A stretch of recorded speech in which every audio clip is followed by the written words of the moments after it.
जय जोहार संगवारी हो। मैं नीतीश कुमार साहू एक बार पुनः हमारे चैनल में आप जम्मो भावी शिक्षक मन के हार्दिक अभिनंदन करत हूँ। तो संगवारी हो, अभी तक मोर चैनल में मैं बाल विकास के क्लास लेते रहूँ, पर बहुत जन अभ्यर्थी मन के हिस कि सर बाल विकास के साथ अन्य सब्जेक्ट के भी वीडियो लाओ। तो संगवारी हो, आप मन के आज्ञा के पालन तो मोला करेला पड़ी। उगे स्थिति आज मैं आप मन बल लाया हूँ हिंदी पेडागोजी से बहुत शानदार प्रश्न। तो संगवारी हो, तैयार हो जाओ धमाकेदार वीडियो पर। चलो शुरू करते हैं आज के वीडियो।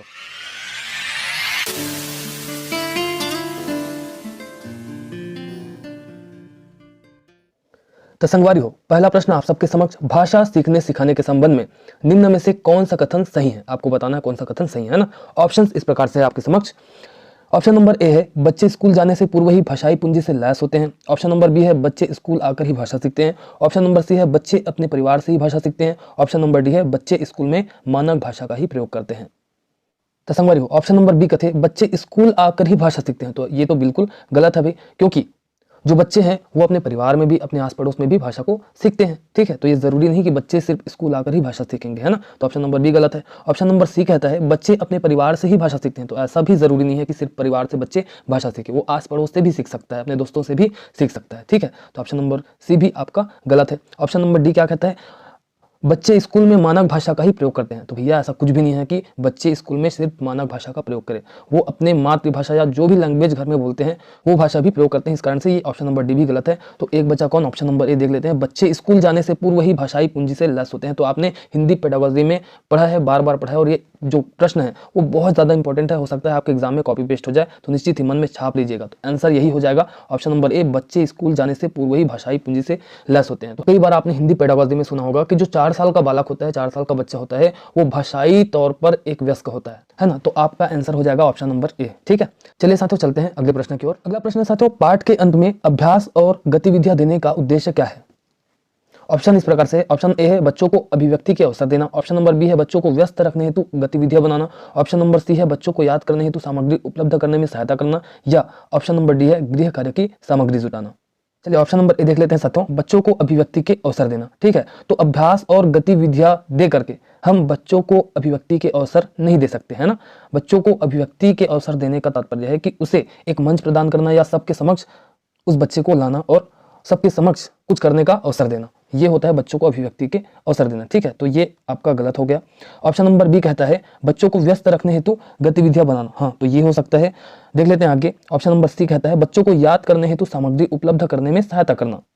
तो भैया अभ्यास और गतिविधियों का उद्देश्य ये भी नहीं है कि हम बच्चे को याद करवाने के लिए केवल उपलब्ध करा रहे हैं, अर्थात उसको रट्टू तोता बना रहे हैं, तो ये भी गलत है। ऑप्शन नंबर डी कहता है आपका गृह कार्य की सामग्री जुटाना। तो भैया जो अभ्यास और गतिविधियां है वो केवल गृह कार्य के लिए नहीं है, तो ये भी आपका गलत हो जाएगा। तो ऑप्शन नंबर बी जो है बच्चों को व्यस्त रखने हेतु गतिविधियां बनाना, ये बिल्कुल करेक्ट है, बिल्कुल परफेक्ट है। ठीक है साथियों, क्योंकि अभ्यास और गतिविधियां जब बच्चे करते हैं तो रियलिटी में वो व्यस्त रहते हैं ना। तो ये आपका ऑप्शन नंबर बी बिल्कुल करेक्ट हो जाएगा, परफेक्ट हो जाएगा। चलिए अगला प्रश्न है साथियों, प्राथमिक स्तर पर एक भाषा शिक्षक से सर्वाधिक अपेक्षित क्या है? मतलब एक भाषा शिक्षक से क्या सबसे ज्यादा अपेक्षा रखते हैं?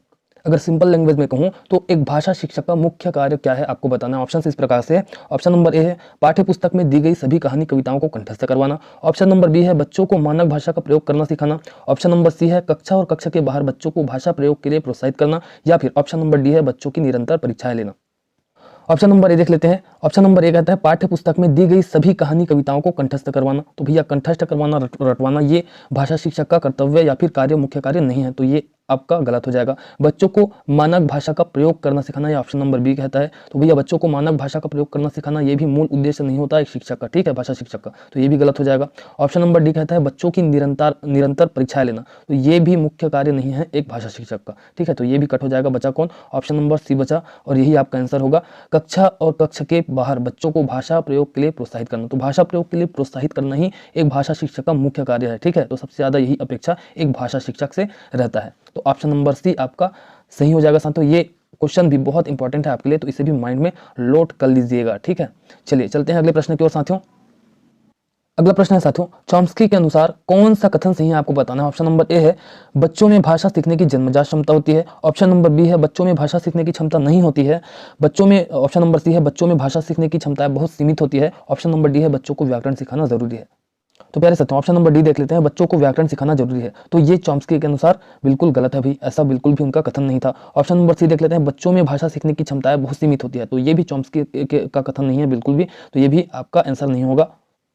ऑप्शन नंबर बी कहता है बच्चों में भाषा सीखने की क्षमता नहीं होती है। तो ये भी मिस्टर चॉम्स्की का कथन नहीं है, तो ये भी आपका गलत हो जाएगा।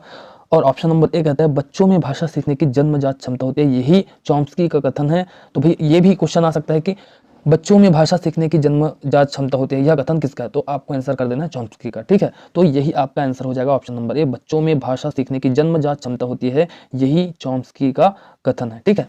चलिए चलते हैं साथियों अगले प्रश्न की ओर। अगला प्रश्न है साथियों, एक समावेशी कक्षा में भाषा शिक्षक को किस बिंदु का सबसे अधिक ध्यान रखना चाहिए? ऑप्शन नंबर ए है सभी बच्चों को समान रूप से गृह कार्य देना। ऑप्शन नंबर बी है सभी बच्चों को समान गतिविधियों में शामिल होने के लिए प्रोत्साहित करना। ऑप्शन नंबर सी है सभी बच्चों से समान अपेक्षाएं रखना। ऑप्शन नंबर डी है विविध प्रकार की दृश्य श्रव्य सामग्री का उपयोग करना। तो मैं बता दूं साथियों, यहाँ पर समावेशी कक्षा में ये सभी पॉइंट को ध्यान में रखना आवश्यक है, परंतु आपके प्रश्न में पूछा गया है कि सबसे अधिक ध्यान किसका रखना चाहिए, है ना। तो आंसर आपका हो जाएगा साथियों ऑप्शन नंबर डी, विविध प्रकार की दृश्य श्रव्य सामग्री का उपयोग करना। क्यों? क्योंकि जब समावेशी कक्षा के बारे में बात करते हैं तो उस कक्षा में सभी बच्चों को समान रूप से हमें ज्ञानार्जन कराना होता है, ठीक है। वहां पर हैंडीकैप बच्चे भी होते हैं, मंदबुद्धि के बच्चे भी होते हैं, तेज बच्चे भी होते हैं, है ना। तो जब हम पढ़ाते वक्त दृश्य या फिर श्रव्य सामग्री का उपयोग करते हैं तो निश्चित ही सभी बच्चों को लगभग समान रूप से समझ में आता है। अगर सिंपली हम पढ़ाएं साथियों तो जो तेज वाले बच्चे होंगे वो समझ जाएंगे, और जो मन बुद्धि वाले बच्चे हैं वो समझने में असमर्थ हो जाएंगे, है ना। तो सिंपली पढ़ाना ही काफी नहीं होगा समावेशी कक्षा में। इस कारण से आपका ऑप्शन नंबर डी बिल्कुल परफेक्ट होगा, विविध प्रकार की दृश्य श्रव्य सामग्री का उपयोग करना, इस बिंदु का सबसे ज्यादा ख्याल रखना होगा एक समावेशी कक्षा में, ठीक है। चलिए साथियों चलते हैं अगले प्रश्न की ओर। अगला प्रश्न है साथियों, बच्चों की भाषा का आकलन करने के लिए सबसे उचित तरीका क्या है? ऑप्शन ए है बच्चों की लिखित परीक्षा लेना। ऑप्शन नंबर बी है बच्चों के भाषा प्रयोग का अवलोकन करना। ऑप्शन नंबर सी है बच्चों से किताब पढ़वाना, या फिर ऑप्शन नंबर डी है बच्चों से परियोजना कार्य करवाना। तो साथियों सीधा और साफ बात कि भैया बच्चों की भाषा का आकलन करना है ना, तो सबसे बेस्ट विधि है अवलोकन करना, उनके भाषाई कौशल का अवलोकन करना, ठीक है। तो ऑप्शन नंबर बी आपका बिल्कुल परफेक्ट हो जाएगा, बच्चों के भाषा प्रयोग का अवलोकन करना, ठीक है साथियों। ये प्रश्न भी आपके लिए बहुत ज्यादा इंपॉर्टेंट है, तो इसे भी मन में लोड कर लीजिएगा, छाप लीजिएगा, ठीक है। चलिए चलते हैं अगले प्रश्न की ओर साथियों। अगला प्रश्न है साथियों, बच्चे अपने परिवेश से स्वयं भाषा अर्जित करते हैं, इसका एक निहितार्थ यह है कि ऑप्शन नंबर ए बच्चों को समृद्ध भाषिक परिवेश उपलब्ध कराया जाए। ऑप्शन नंबर बी बच्चों को केवल लक्ष्य भाषा का ही परिवेश उपलब्ध करवाया जाए। ऑप्शन नंबर सी है बच्चों को अत्यंत सरल भाषा का परिवेश उपलब्ध कराया जाए, या फिर ऑप्शन नंबर डी बच्चों को बिल्कुल भी भाषा ना पढ़ाई जाए। तो प्यारे साथियों, चूंकि बच्चे अपने परिवेश से स्वयं भाषा अर्जित करते हैं, उनको किसी की मदद की आवश्यकता नहीं होती भाषा अर्जित करने में, ठीक है। भाषा को यदि समृद्ध भाषिक परिवेश मिल जाए ना तो ऑटोमेटिकली वो भाषा सीखने लगते हैं, किसी की भी मदद की आवश्यकता बिल्कुल भी नहीं होती उन्हें, है ना। तो आपका ऑप्शन नंबर ए बिल्कुल परफेक्ट हो जाएगा, बच्चों को समृद्ध भाषिक परिवेश उपलब्ध कराया जाए, बस ये करा दो, फिर बच्चा अपने आप खुद से ही भाषा सीखने लगता है, भाषा अर्जित करने लगता है। तो ठीक है साथियों, ऑप्शन नंबर ए आपका सही आंसर, राइट आंसर हो जाएगा। चलिए चलते हैं अगले प्रश्नों की ओर।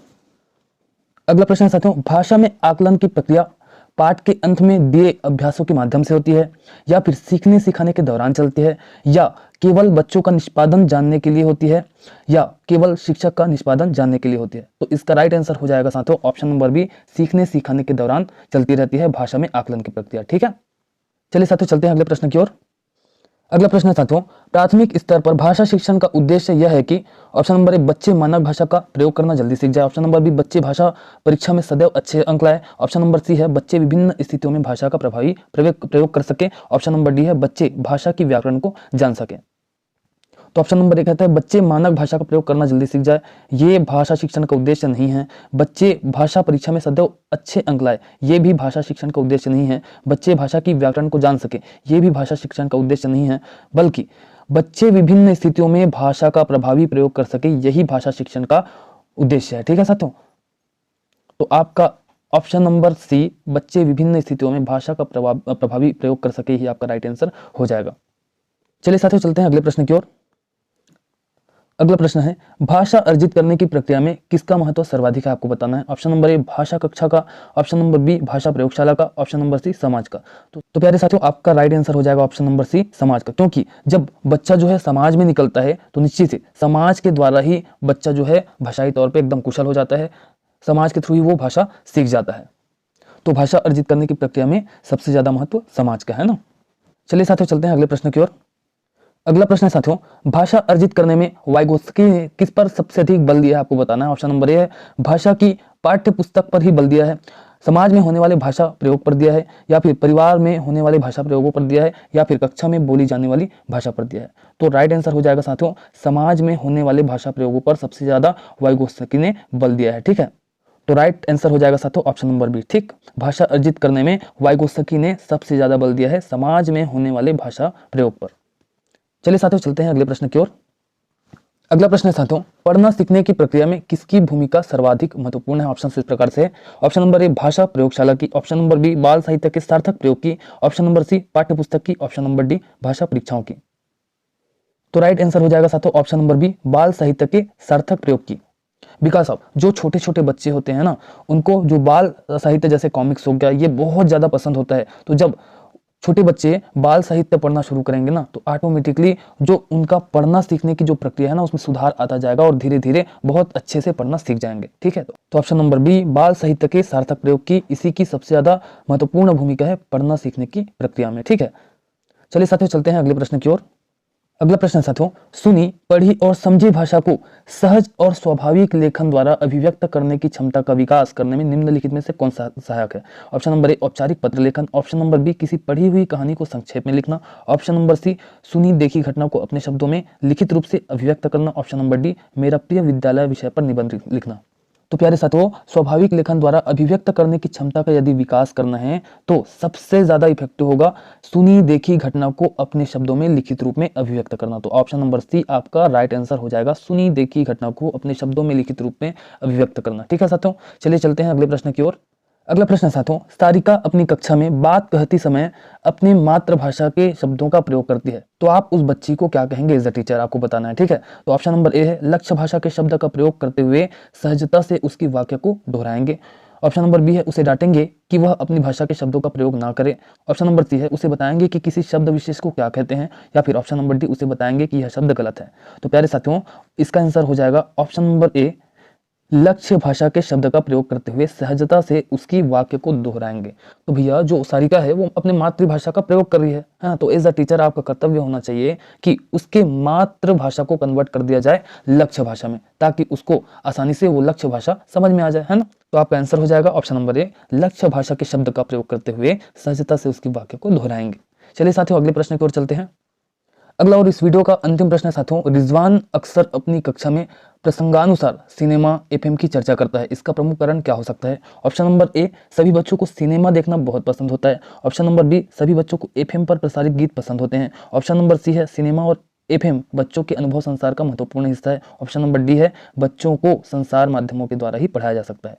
तो यहाँ पर आपका राइट आंसर हो जाएगा साथियों ऑप्शन नंबर सी सिनेमा और एफएम बच्चों के अनुभव संसार का महत्वपूर्ण हिस्सा है। क्योंकि साथियों जब बच्चे सिनेमा देखते हैं या फिर एफएम में कहानी या फिर गीत सुनते हैं तो निश्चित ही वो अपने अंदर एक कल्पना रूपी संसार का निर्माण करते हैं, और वही कल्पना रूपी संसार जो है उन बच्चों का अनुभव होता है। ठीक है, तो आंसर हो जाएगा सिनेमा और एफएम बच्चों के अनुभव संसार का महत्वपूर्ण हिस्सा है। तो प्यारे साथियों, आपको यह वीडियो कैसा लगा जरूर कमेंट के माध्यम से हमें अवगत कराइएगा।